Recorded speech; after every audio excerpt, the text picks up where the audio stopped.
Here is my first attempt of a slip ring for a slip ring commutator.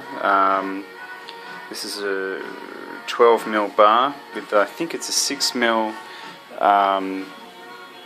thread all the way through it, or not thread, hole, so it's, I suppose it's technically a tube.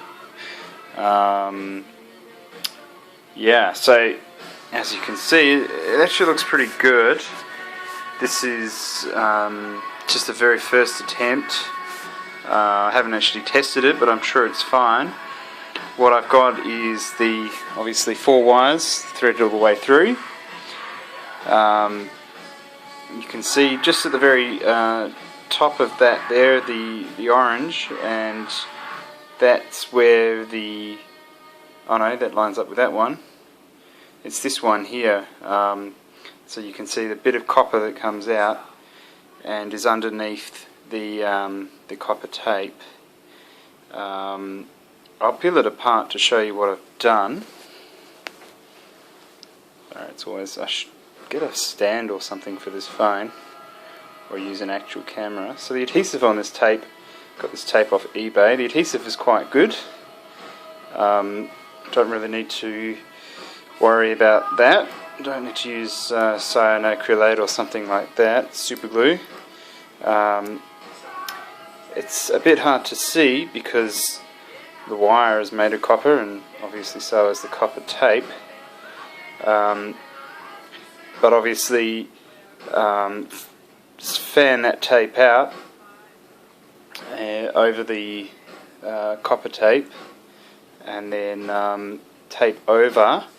You want it to overlap a little bit, because obviously the adhesive is going to work like an insulator to some extent, so you want to look out for that. The other thing that I've noticed is it's quite wonky where it overlaps the other wires. I was hoping a few layers of electrical tape would even that out, but obviously it hasn't. So instead of fanning the wires out, which is what you can see I've done, the next approach, I'm going to bunch them as tight as possible and pad around with some double-sided tape, which is going to be approximately the same size as that wire.